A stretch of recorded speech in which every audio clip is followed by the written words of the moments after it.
शुरू अल्लाह के नाम से जो बड़ा मेहरबान और नहायत रहम वाला है। आई एम रिफ़त जहाँ फ्रॉम लर्निंग विद रिफ़त जहाँ यूट्यूब चैनल। जैसा कि आपको पता है कि अभी रिसेंटली हमने चैप्टर नंबर 14 स्टार्ट किया हुआ है जिसका नाम है ट्रांसपोर्टेशन। सो ट्रांसपोर्टेशन रिलेटेड जो हमने आज टॉपिक डिस्कस करना है that is plasmolysis and pressure potential in plant and animal cells. अगर आप टॉपिक को समझने की कोशिश करें तो इसमें दो चीज़ें हैं बेसिकली, प्लाज्मोलाइसिस और प्रेशर पोटेंशियल का कॉन्सेप्ट, और ये दोनों कॉन्सेप्ट हम डिस्कस करेंगे प्लांट सेल्स में भी और एनिमल सेल्स में भी। मतलब कंपैरिजन हम देखेंगे प्लाज्मोलाइसिस का प्लांट सेल्स में और एनिमल सेल्स में। समझ आ गई है? नहीं समझ आई तो परेशान नहीं होना, ये तो बस टॉपिक इंट्रोडक्शन था, डिटेल अभी बाकी है मेरे दोस्त। अच्छा, ऐसा है कि अब यहाँ कुछ कॉन्सेप्ट्स हैं, ठीक है। प्लाज्मोलाइसिस हम डिस्कस करेंगे कि प्लाज्मोलाइसिस क्या होता है, ठीक है। फिर हम देखेंगे प्रेशर पोटेंशियल का जो कॉन्सेप्ट होता है प्लांट सेल्स में। उसके बाद हम देखेंगे डी प्लाज्मोलाइसिस क्या होता है। अगर आप प्लाज्मोलाइसिस समझ जाएंगे तो डी प्लाज्मोलाइसिस तो आप ऑटोमेटिकली समझ जाएंगे। नहीं समझ रहे क्यों? वो इसलिए क्योंकि प्लाज्मोलाइसिस से बिल्कुल उलट होता है डी प्लाज्मोलाइसिस। अब सेल्स में प्लाज्मोलाइसिस के बाद जो चेंजेस आएंगे उससे बिल्कुल उलट चेंजेस सेल में तब आएंगे जब उनमें डी प्लाज्मोलाइसिस होती है, ठीक है। अच्छा, उसके बाद हम देखेंगे plasmolysis and pressure potential in animal cells कि एनिमल सेल्स में इनका क्या चेंज है, ठीक हो गया। अच्छा जी, उसके बाद हम देखेंगे plasmolysis and pressure potential in animal cells, मतलब कि ये दोनों कॉन्सेप्ट्स हम एनिमल सेल्स में भी देखेंगे और यही दोनों कॉन्सेप्ट्स हम प्लांट सेल्स में भी देखेंगे, ठीक है। चलो जी, टाइम नहीं वेस्ट करते, स्टार्ट करते हैं अपने पहले पॉइंट से, और वो है कि प्लाज्मोलाइसिस होती क्या है। अब प्लाज्मोलाइसिस की बात करें ना, बेसिकली ये श्रिंकिंग होती है, मतलब कि सुकड़ना। किसका सुकड़ना? प्रोटोप्लास्ट का सुकड़ना। क्यों सुकड़ना? Due to exosmosis. अब सबसे पहले आप समझो कि ऑस्मोसिस क्या होता है। ऑस्मोसिस हमने कहा था कि movement of water from higher concentration to the lower concentration, या specifically from the higher water potential to the lower water potential across the selectively permeable membrane is known as osmosis, ठीक है। अब exosmosis उलट होता है, मतलब कि cell से पानी का बाहर जाना। ऑस्मोसिस का तो मतलब वाटर मूवमेंट ही होता है, लेकिन ऑस्मोसिस से उलट होता है एक्सोस्मोसिस, मतलब कि ये वाटर का सेल से बाहर जाना, ठीक है। अब यही देख रहे हैं, कहते हैं कि श्रिंकिंग ऑफ प्रोटोप्लास्ट, जिसमें एक्सोस्मोसिस का प्रोसेस होता है, जिसमें वाटर प्रोटोप्लास्ट से बाहर जाता है और इसके रिजल्टेंट में श्रिंकिंग देखने को मिलती है, उस प्रोसेस को प्लाज्मोलाइसिस बोलते हैं, ठीक है। अब यहाँ एक कॉन्सेप्ट समझिए, हम सबसे पहले एक्सपेरिमेंट करने के लिए ना कि प्लाज्मोलाइसिस प्लांट सेल्स में कैसे होते हैं, हमने क्या किया, हमने प्लांट सेल लिया, ठीक है, वो प्रोटोप्लास्ट लिया जिसके बाहर आपको पता है कि कोई सेल वॉल मौजूद नहीं होती। प्रोटोप्लास्ट वो सेल होता है जिसमें कोई सेल वॉल मौजूद नहीं होती, या फिर आप कह सकते हैं plant cell without cell wall, ठीक है। अब हमने प्रोटोप्लास्ट ले लिया, ठीक है। अब माइंड में आपने एक्सपेरिमेंट रखना है, ठीक है। प्रोटोप्लास्ट ले लिया, उसको अब हमने सोल्यूशन में प्लेस कर दिया। अब वो सोल्यूशन क्या है, ठीक है, वो सोल्यूशन ऐसा है जिसमें लोअर वाटर पोटेंशियल है, मतलब कि सोल्यूशन ऐसा है जिसमें वाटर पोटेंशियल कम है, ठीक है, और सेल के अंदर वाटर पोटेंशियल ज़्यादा है। कंडीशन समझें कि सेल के अंदर वाटर पोटेंशियल ज़्यादा है और बाहर जो सोल्यूशन है सेल का, जिस सोल्यूशन में सेल प्लेस है उसमें वाटर पोटेंशियल कम है। अब मूवमेंट जो होगी ना वाटर पोटेंशियल की, आपको पता है कि वो हायर वाटर पोटेंशियल से लोअर वाटर पोटेंशियल की तरफ वाटर मूव करता है। इसीलिए सेल के अंदर क्योंकि वाटर पोटेंशियल हाई था, सोल्यूशन में क्योंकि वाटर पोटेंशियल लो था, तो मूवमेंट ऑफ वाटर हमेशा हायर से लोअर वाटर पोटेंशियल की तरफ होती है। अब अगर आप ध्यान करें तो वाटर जो है वो सेल से बाहर सोल्यूशन में आएगा। अब जैसे ही वाटर सेल से बाहर सोल्यूशन में आएगा, सेल श्रिंकिंग देखने को मिलती है, मतलब कि प्रोटोप्लास्ट या वो लिविंग सेल जो हमने प्लेस किया था सोल्यूशन में, अब उसकी श्रिंकिंग देखने को मिलती है। इसका मतलब वाटर सेल से बाहर की तरफ मूव करता है, ठीक है। इस तरह हम कहते हैं कि जो सेल है वो प्लाज्मोलाइज्ड हो गया, मतलब कि सेल श्रिंकिंग हो गई। सेल श्रिंकिंग क्यों हुई? क्योंकि उसमें प्लाज्मोलाइसिस हुई। प्लाज्मोलाइसिस का प्रोसेस जिस लिविंग सेल में होता है उस सेल को हम कहते हैं कि ये प्लाज्मोलाइज्ड हो गया। समझ आ गई? अच्छा, नेक्स्ट जो हमने कॉन्सेप्ट डिस्कस करना है दैट इज इंसिपिएंट प्लाज्मोलाइसिस। इंसिपिएंट प्लाज्मोलाइसिस क्या होता है? सबसे पहले आप समझे कि इंसिपिएंट प्लाज्मोलाइसिस बेसिकली ऐसा पॉइंट होता है जिसके फौरन बाद प्लाज्मोलाइसिस हो जानी होती है। मतलब कि हमने लिविंग सेल लिया, हमने प्रोटोप्लास्ट लिया विदाउट सेल वॉल, हमने उसको सोल्यूशन में प्लेस कर दिया जिसमें लोअर वाटर पोटेंशियल था, ठीक है, और सेल के अंदर हायर वाटर पोटेंशियल था। अब जाहिर है कि वाटर ने मूव करना है हायर वाटर पोटेंशियल से लोअर वाटर पोटेंशियल, मतलब कि सेल से अब बाहर पानी आना सोल्यूशन में।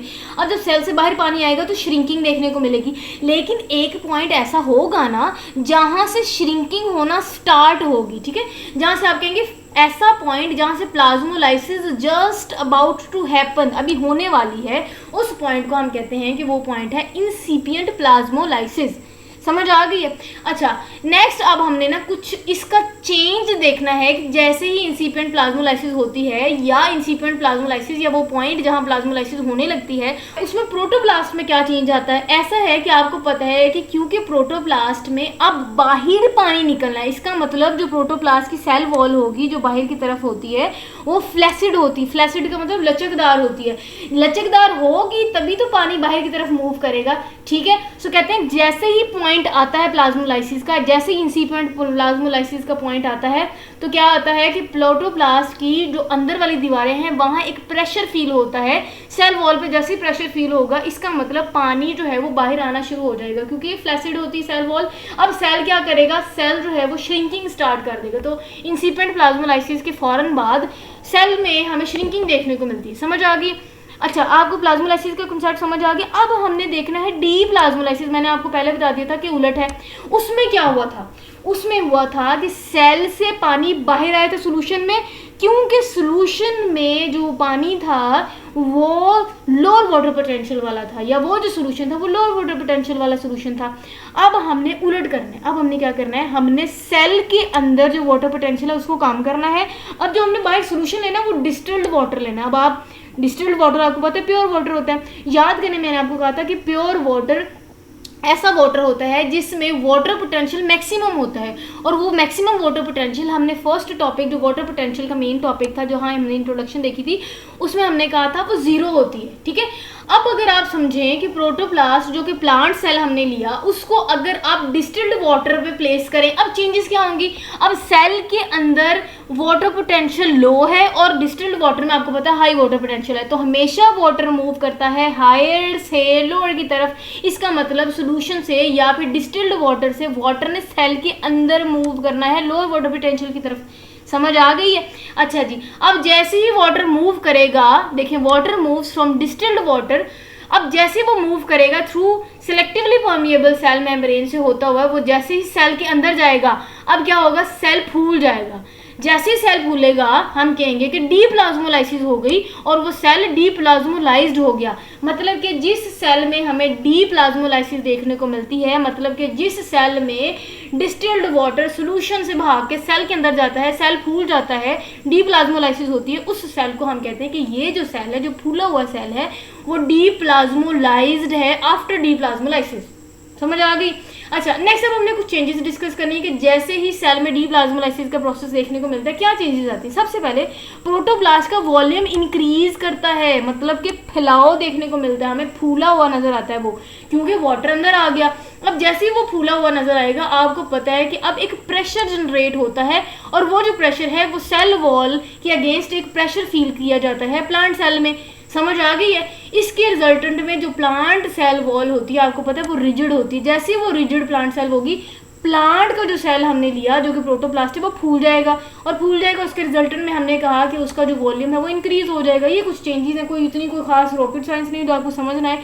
नीचे मैंने बहुत इंपॉर्टेंट शॉर्ट क्वेश्चन मेंशन कर दिया, what is plasmolysis and what is D plasmolysis. समझ आ गई, डिफरेंस भी बता दिया, इवन मैंने आपके साथ शॉर्ट क्वेश्चन भी मेंशन कर दिया। शॉर्ट क्वेश्चन के साथ साथ मैंने आपको उनके नोट्स भी प्रोवाइड कर दिया, आपने एज इट इज उठा के लिख देने, बहुत अच्छे नंबर मिल जाएंगे। ठीक है। अच्छा जी, कहते हैं कि जैसे ही प्रेशर इंसर्ट हुआ, क्योंकि हमने कहा कि प्रोटोप्लास्ट के अंदर पानी भर गया, अब जैसे ही उसमें प्रेशर आ गया, अब प्रेशर लगेगा ना, जाहिर हमने कहा कि पीछे सेल वॉल में उसके प्रेशर इंसर्ट होगा। जैसे प्रेशर फील होता है उसी प्रेशर को हम प्रेशर पोटेंशियल कहते हैं, जो कि प्लांट सेल में हमें फील होता है, और वो जो प्रेशर हमें फील होता है वो वाटर पोटेंशियल के रिजल्टेंट में फील होता है। ये वाटर मूवमेंट के बाद हमें फील होता है, उसको हम प्रेशर पोटेंशियल बोलते हैं। अब वाटर मूवमेंट के बाद क्यों फील हुआ, क्योंकि डी प्लाज्मोलाइसिस हुई, बाहर से पानी सेल के अंदर जाएगा, सेल फूल जाएगा, वॉल्यूम ज़्यादा होगा, इसका मतलब अंदर प्रेशर फील होगा, और वो प्रेशर हम प्रेशर पोटेंशियल कहलाते हैं। ठीक है। अच्छा जी, उसके बाद कहते हैं कि जैसे प्रेशर पोटेंशियल आएगा सेल इंक्रीज करेगा। अब ड्यू टू एंडोस्मोसिस हुआ, उसके रिजल्टेंट में सेल जो है वो टर्जिड हो जाता है, फूल जाता है, सख्त हो जाता है। ठीक है। अब कहते हैं कि जब प्रेशर पोटेंशियल मैक्सिमम हो जाएगा तो मैक्सिमम टर्जिडिटी भी वो सेल जो है वो ऑब्टेन कर लेगा, या वो सेल जो है वो उसको अचीव कर लेगा।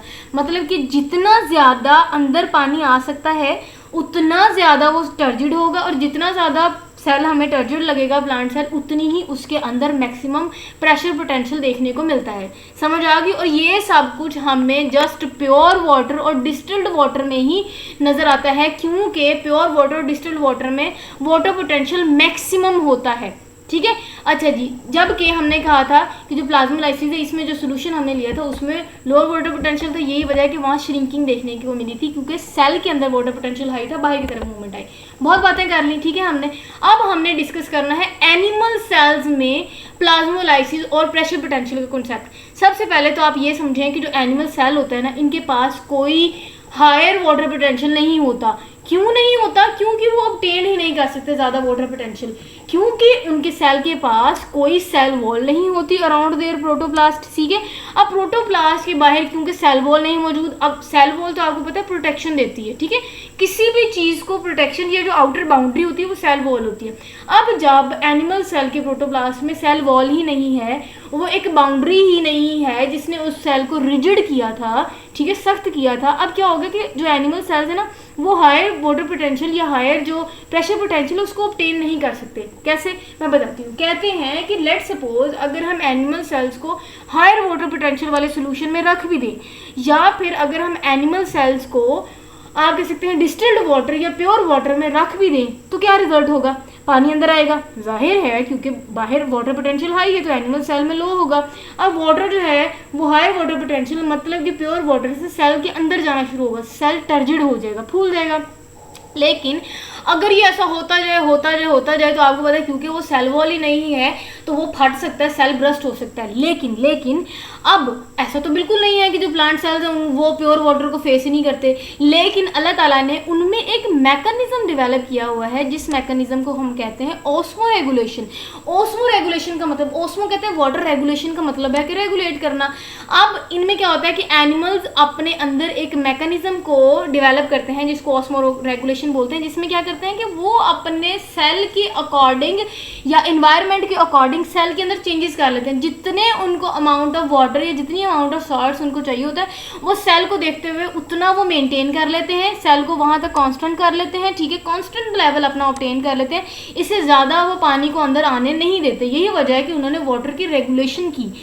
जो एनिमल सेल है वो वाटर को रेगुलेट कर सकते हैं क्योंकि उनमें ऑस्मो रेगुलेशन का मैकेनिज्म देखने को मिलता है।